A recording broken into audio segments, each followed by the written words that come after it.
안녕하십니까?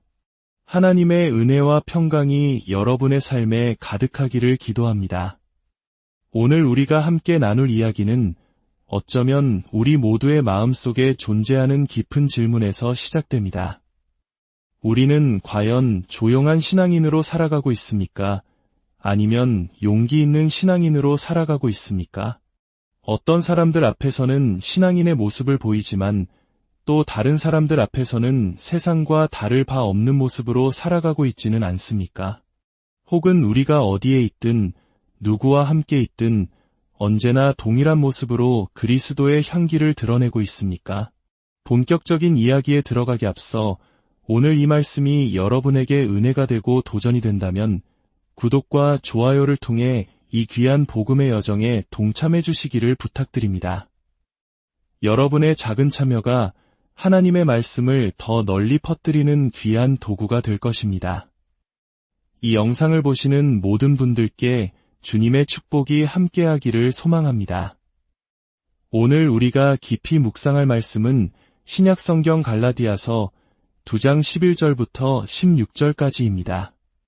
초대교회의 두 거대한 기둥, 사도 바울과 예수님의 수제자 베드로 사이에서 벌어진 매우 긴장감 넘치는 사건입니다.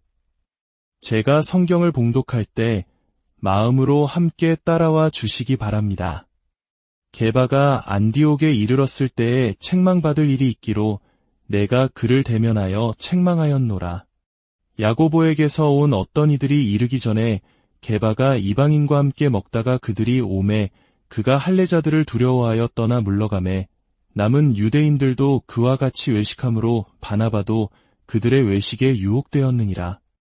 그러므로 나는 그들이 복음의 진리를 따라 바르게 행하지 아니함을 보고 모든 자 앞에서 게바에게 이르되 내가 유대인으로서 이방인을 따르고 유대인답게 살지 아니하면서 어찌하여 억지로 이방인을 유대인답게 살게 하려느냐 하였노라. 우리는 본래 유대인이여 이방 죄인이 아니로되 사람이 유롭게 되는 것은 율법의 행위로 말미암음이 아니요 오직 예수 그리스도를 믿음으로 말미암는 줄 알므로 우리도 그리스도 예수를 믿나니 이는 우리가 율법의 행위로서가 아니고 그리스도를 믿음으로써 유롭다 함을 얻으려 함이라. 율법의 행위로서는 유롭다 함을 얻을 육체가 없느니라. 잠시 기도하겠습니다. 사랑의 하나님, 오늘 이 시간 주님의 집에 모여 또 각자의 자리에서 주님의 말씀을 듣게 하시니 감사합니다. 이 시간 우리의 마음을 열어주시고 요한계시록에서 7 교회에 말씀하셨듯 귀 있는 자는 성령이 교회들에게 하시는 말씀을 들을지어다. 하신 그 음성을 듣게 하옵소서. 오늘 이 말씀을 통해 우리에게 필요한 격려와 도전을 허락하여 주시옵소서. 이 모든 시간 주님께 맡기오며 예수 그리스도의 이름으로 기도드립니다. 아멘. 이 갈라디아서가 쓰여질 당시 갈라디아 지역의 교회들에는 심각한 문제가 생겨나고 있었습니다. 갈라디아는 오늘날의 터키 중부 지역에 해당하는 넓은 로마의 속주였습니다. 사도 바울이 선교 여행을 통해 직접 세운 교회들이었죠. 하지만 바울이 떠난 후 유대주의자라 불리는 사람들이 교회에 들어와 잘못된 가르침을 퍼뜨리기 시작했습니다. 유대주의자들은 예수님을 메시아로 믿는 유대인 그리스도인이었습니다. 하지만 그들은 한 가지 큰 문제를 가지고 있었습니다. 바로 이방인, 즉 유대인이 아닌 사람들이 그리스도인이 되려면 예수님을 믿는 것만으로는 부족하고 유대인의 율법, 예를 들어 할례를 받고 음식 규정을 지키는 것과 같은 율법을 모두 지켜야만 온전한 구원을 얻을 수 있다고 주장한 것입니다. 믿음 더하기 율법을 가르친 것이죠. 이에 사도 바울은 이 편지를 통해 단호하게 선언합니다. 구원은 오직 하나님의 은혜로 오직 그리스도를 믿는 믿음으로만 받는 것이라고 말입니다. 여기에 인간의 어떤 행위나 노력을 더하는 순간 그것은 더 이상 은혜의 복음이 아니라 행위의 종교가 되어버리기 때문입니다. 오늘 우리가 읽은 16절 말씀이 바로 그 핵심입니다. 사람이 유롭게 되는 것은 율법의 행위로 말미암음이 아니요 오직 예수 그리스도를 믿음으로 말미암는 줄 알므로. 여기서 의롭게 된다는 말은 하나님께서 우리를 보실 때 더 이상 죄인으로 보시는 것이 아니라 십자가에서 모든 것을 이루신 예수님의 의를 통해 우리를 보신다는 뜻입니다. 마치 우리가 단 한 번도 죄를 짓지 않은 것처럼 여겨주시는 하나님의 놀라운 선언인 것입니다.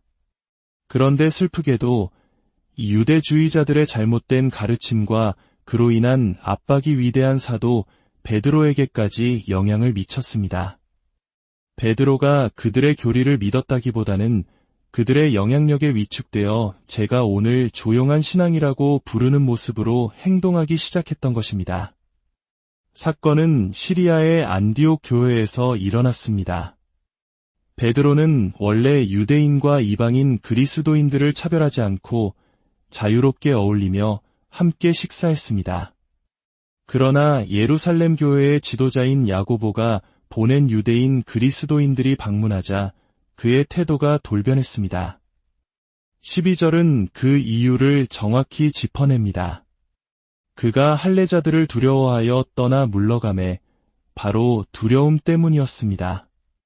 다른 유대인 형제들이 자신을 어떻게 생각할까 하는 두려움, 사람의 눈치를 본 것입니다. 베드로의 침묵과 이방인들로부터의 거리두기는 그가 마치 유대주의자들의 주장에 동의하는 것 같은 잘못된 메시지를 전달했습니다. 만약 이방인들이 율법을 지키지 않아도 그리스도 안에서 온전히 받아들여졌다고 믿는다면 왜 그들을 피하겠습니까? 그의 행동은 복음의 진리를 흐리게 만드는 심각한 위선이었습니다. 이것이 얼마나 아이러니한 일인지 모릅니다. 하나님께서 이방인에게 복음의 문을 여시기 위해 가장 먼저 사용하셨던 인물이 바로 베드로였기 때문입니다. 사도행전 10장을 보면 하나님께서는 환상을 통해 베드로에게 유대 율법이 부정하다고 여기는 온갖 동물들이 담긴 보자기를 보여주시며 하나님께서 깨끗하게 하신 것을 내가 속되다 하지 말라고 말씀하셨습니다. 이 환상을 통해 베드로는 이방인 로마 백부장 고넬료의 집에 찾아가 복음을 전했고 그와 그의 온 가족이 성령을 받는 놀라운 역사가 일어났습니다. 심지어 사도행전 15장의 예루살렘 공의회에서는 이방인 신자들에게 율법의 멍에를 지우려는 사람들에 맞서 우리 조상과 우리도 능히 매지 못하던 멍에를 왜 제자들의 목에 두려느냐며 이방인들을 강력하게 변호하기까지 했습니다. 그랬던 베드로가 약 10년이 흐른 지금 안디옥에서는 사람들의 시선이 두려워 이방인 형제들을 외면하고 있었던 것입니다. 유대인 친구들이 없을 때는 함께 돼지고기 바비큐를 즐기다가도 그들이 나타나면 마치 모르는 사람인 척하며 거룩한 척하는 위선적인 모습을 보인 것입니다. 이 베드로의 위선은 그에게서 그치지 않았습니다. 13절을 보면 남은 유대인들도 그와 같이 외식함으로 바나바도 그들의 외식에 유혹되었느니라고 기록되어 있습니다. 바나바는 바울의 신실한 동역자였습니다.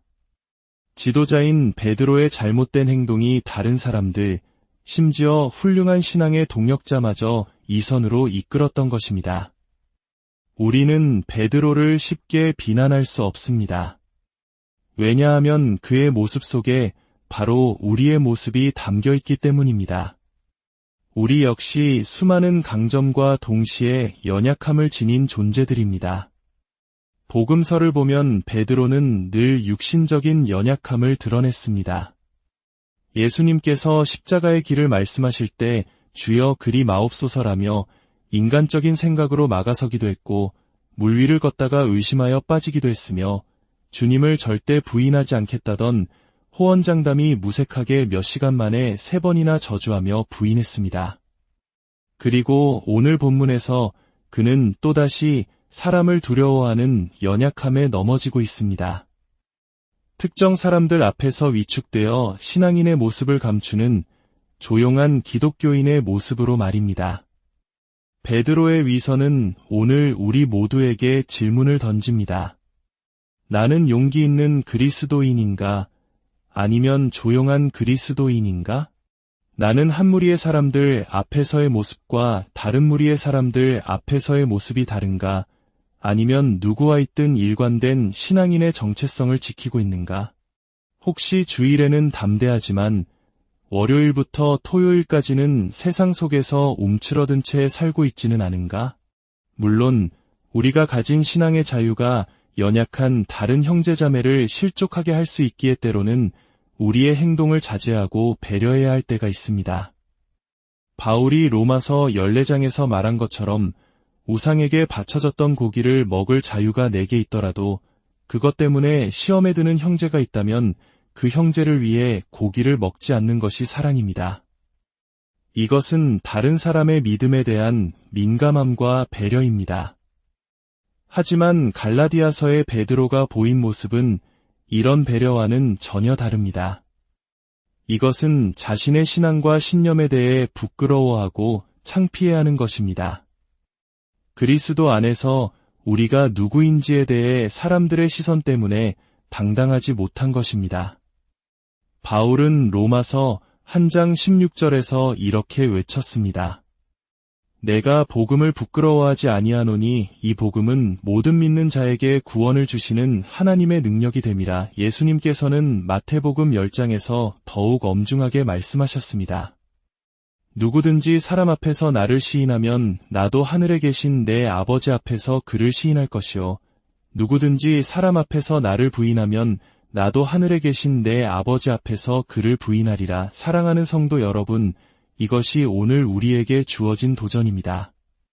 우리가 어디에 있든 누구와 함께 있든 부끄러워하지 않고 두려워하지 않으며 일관되게 그리스도를 위해 사는 것. 이것이 바로 조용한 신앙을 넘어선 용기 있는 신앙입니다. 동물 세계에 카멜레온이라는 흥미로운 생물이 있습니다. 주변 환경에 맞춰 자유자재로 자신의 색깔을 바꾸는 놀라운 능력을 가졌습니다. 이는 포식자로부터 자신을 보호하기 위한 하나님의 놀라운 설계입니다. 하지만 안타깝게도 그리스도인이 가져야 할 모습은 아닙니다. 너무나 많은 카멜레온 그리스도인들이 세상이라는 환경에 자신을 완벽하게 숨기며 아무도 그가 그리스도인인지 알아차릴 수 없도록 살아갑니다. 그 뿌리에는 사람들에게 잘 보이고 싶고 무리에 섞이고 싶은 욕망이 자리 잡고 있습니다. 그렇다면 우리는 어떻게 이 사람을 향한 두려움을 극복하고 조용한 신앙에서 용기 있는 신앙으로 나아갈 수 있을까요? 4가지 실천적인 방법을 나누고자 합니다. 첫째, 그리스도의 본을 따르십시오. 예수님께서는 모든 사람을 만나셨지만 언제나 동일하셨습니다. 세리와 창녀들과 식사하실 때나 바리새인들과 논쟁하실 때나 가난한 자와 부한 자, 병든 자와 건강한 자, 어부와 로마 군인, 믿지 않는 자와 따르는 제자들 앞에서 언제나 한결같이 하나님 나라의 복음을 선포하셨습니다. 우리는 그분의 일관된 삶을 따라야 합니다. 둘째, 모든 사람이 당신을 좋아할 것이라 기대하지 마십시오. 솔직히 말해 이미 그렇지 않습니다. 기독교 신앙은 인기 경쟁이 아닙니다. 사람의 마음은 갈대와 같아서 한순간 당신을 좋아하다가도 다음 순간 당신을 미워할 수 있습니다.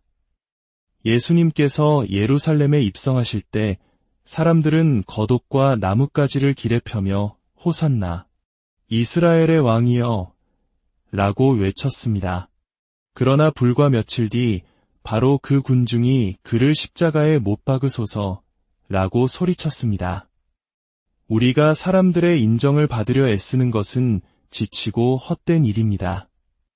그것은 종종 우리 마음속에서 타협을 낳고 하나님을 기쁘시게 하는 것보다 사람을 기쁘시게 하는 삶으로 이끕니다. 셋째, 담대함을 달라고 하나님께 구하십시오. 초대교회 성도들은 함께 모여 기도할 때마다 주여, 우리로 하여금 담대히 하나님의 말씀을 전하게 하옵소서라고 기도했습니다. 사도행전 4장 31절은 그 결과에 대해 이렇게 증언합니다. 빌기를 다함에 모인 곳이 진동하더니 무리가 다 성령이 충만하여 담대히 하나님의 말씀을 전하니라. 수만 명의 그리스도인이 순교하던 시대에도 그들은 담대함을 구했습니다. 오늘날 우리는 무엇을 두려워하고 있습니까? 사람들이 나를 친구 목록에서 삭제할까봐, 팔로우를 끊을까봐 두려워하고 있습니까? 시편 138편 3절의 기도가 우리의 기도가 되길 원합니다. 내가 간구하는 날에 주께서 응답하시고 내 영혼에 힘을 주어 나를 강하게 하셨나이다. 넷째, 하나님의 인정보다 사람의 인정을 더 원했던 것을 회개하십시오. 우리 모두 때로는 하나님이 어떻게 생각하실까 보다 다른 사람이 나를 어떻게 생각할까를 더 신경 썼던 적이 있을 것입니다. 그러나 그것은 사람의 인정을 하나님의 인정보다 더 높은 곳에 두는 죄입니다. 우리는 회개해야 합니다. 주님, 죄송합니다. 주님의 인정보다 사람들의 인정을 더 갈망했습니다. 주님께서 어떻게 보실까보다 사람들이 어떻게 생각할까를 더 두려워했습니다. 저의 연약함을 용서하시고 저를 담대한 그리스도인으로 세워주시옵소서. 오늘 베드로의 이야기는 우리를 정죄하기 위함이 아닙니다. 오히려 우리와 똑같이 연약한 한 인간을 하나님께서 어떻게 위대하게 사용하셨는지를 보여주며 우리에게 위로와 희망을 줍니다. 그의 실패 이야기가 성경에 기록된 것은 우리 역시 그의 실수를 통해 배우고 우리의 신앙을 점검하라는 하나님의 깊은 뜻이 담겨 있습니다. 우리는 조용한 신앙인으로 남겠습니까? 아니면 용기 있는 신앙인으로 살아가겠습니까? 부디 후자의 삶을 선택하는 저와 여러분이 되기를 예수 그리스도의 이름으로 축원합니다. 기도하겠습니다. 주님, 오늘 말씀을 통해 우리 자신을 돌아보게 하시니 감사합니다. 때로는 한 무리의 사람들 앞에서 또 다른 무리의 사람들 앞에서 다른 모습으로 살았던 저희의 위선을 용서하여 주옵소서. 두려워하지 않고 부끄러워하지 않으며 타협하지 않는 신실한 주님의 제자가 되게 하옵소서. 예수님의 본을 따르게 하시고 사람의 인정에 얽매이지 않게 하시며 오직 주님께서 주시는 담대함으로 이 세상을 살아가게 하옵소서. 우리의 삶이 어디에서나 일관된 그리스도의 향기가 되기를 원합니다. 우리를 사랑하시고 우리 죄를 위해 십자가에서 죽으신 주님을 찬양합니다. 예수 그리스도의 이름으로 기도드립니다. 아멘. 여러분 모두에게 하나님의 크신 축복이